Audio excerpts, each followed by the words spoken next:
రైతుకి సింపతి తప్ప రూపాయి సాయం చేసాడు. హైదరాబాదు మునిగిపోతుందంట, హైదరాబాదు రోడ్లన్నీ మునిగిపోతున్నాయంట.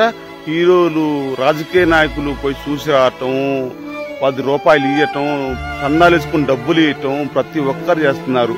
హైదరాబాదు మునిగిపోతుందని పత్తి చేను ఆగమైపోయింది, తోట ఆగమైపోయింది, ఊరు మొత్తం నోట్లోకి వచ్చింది, ఆగమైపోయిందని గుండె పగిలిపోతుంది. మమ్మల్ని పట్టించుకునే నాదులు ఈ భూమి మీద ఎవరూ లేరు, చెప్పుకుంటే సిగ్గు సేటు.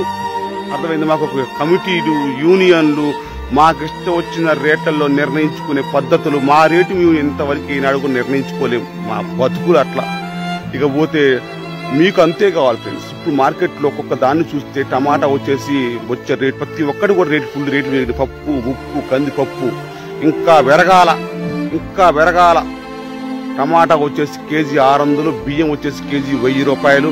ఈ రేట్లలో ఉంటే గాని రైతు అనేవాడు దేశానికి ఎంత విలువ అర్థం కాదు.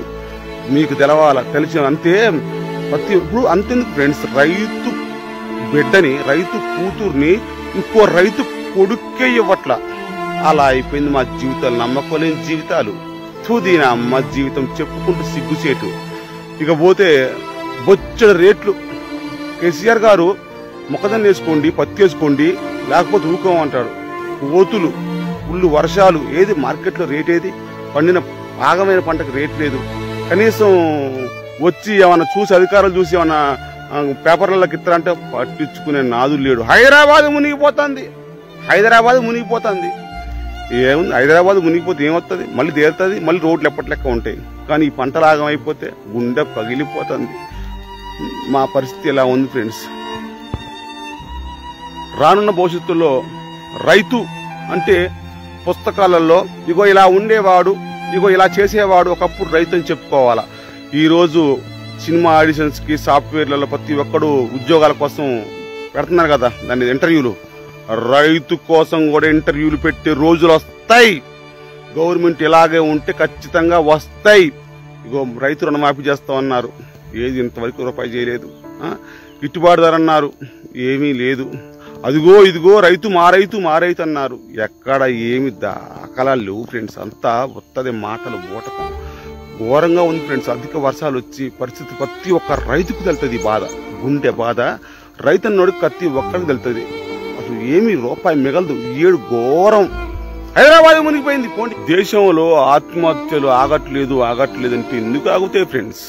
పట్టించుకునే నాదులు లేడు. పేపర్లలో, ఫోటోలలోకి ఓన్లీ కేవలం రైతు సింపతి కోసమే తప్ప మేము అది చేస్తున్నాం ఇది చేస్తున్నామని ఎక్కడ ఏమి లేదు ఫ్రెండ్స్. రైతు ఆత్మహత్యలు ఆగవు. ఎందుకంటే భార్య మెల్లో పుస్తల తాడు అమ్మి బ్యాంకులో కుదవ పెట్టి అప్పు తెచ్చి ప్రతి ఒక్క శ్రేణికి మందు కొడితే అతివృష్టి అనావృష్టి వచ్చి ఆగమైపోతే, ఆత్మహత్య కాకపోతే ఊళ్ళో అప్పుల కోసం ఇంటి చుట్టూ తిరుగుతుంటే ఆత్మహత్య చేసుకోకపోతే ఏం చేసుకుంటారు ఫ్రెండ్స్ చెప్పండి.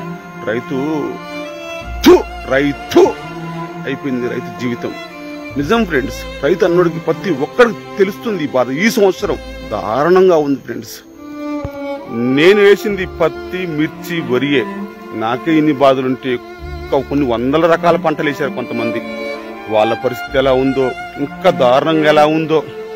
రైతును కాపాడండి ఫ్రెండ్స్. రైతు అనేవాడు భూమి మీద ఉండాలి అంటే గవర్నమెంట్ నెలకు 10,000 రూపాయల జీతం ఇవ్వాలి. పండినా పండకపోయినా, ఎండినా ఎండకపోయినా నెలకు 10,000 రూపాయల జీతం ఇస్తే రైతు అనేవాడు. ఎందుకంటే ఎక్కడో నిరుద్యోగులు వాళ్ళు వీళ్ళు పోయి ఉద్యోగం కోసం తిరిగే బదులు గవర్నమెంట్ నెలకు 10,000 ఇస్తుందని చెప్పి ప్రతి ఒక్కడు వ్యవసాయం చేస్తాడు. వ్యవసాయం నిలబెట్టండి ఫ్రెండ్స్. వ్యవసాయం చేసే వాళ్ళు భూమి మీద రైతులు ఉండాలా. రైతు కొడుక్కి పిల్లలు ఇవ్వాలా. ఆ రోజులు రావాలా. ప్లీజ్ సపోర్ట్ మీ రైతును కాపాడండి ప్లీజ్. నాకు ఈ యూట్యూబ్ ఛానల్ ఉన్నా ఒకటే లేకపోయినా ఒకటే, కానీ రైతును మాత్రం కాపాడండి ఫ్రెండ్స్ ప్లీజ్. గవర్నమెంట్కు చేరే విధంగా షేర్ చేయండి ఫ్రెండ్స్. ఎందుకంటే ప్రతి ఒక్కరికి రైతు విలువ తెరవాలి, షేర్ చేయాలి. రైతన్న ప్రతి ఒక్కరు కూడా వాట్సాప్ స్టేటస్ పెట్టుకోవాలని అనుకుంటున్నాను. Thank you friends. ఇంతవరకు సబ్స్క్రైబ్ చేసుకోకపోతే నా ఛానల్ సబ్స్క్రైబ్ చేసుకోండి, లైక్ చేయండి, కామెంట్ చేయండి. ఇంతకంటే ఇంకేం లేదు ఫ్రెండ్స్.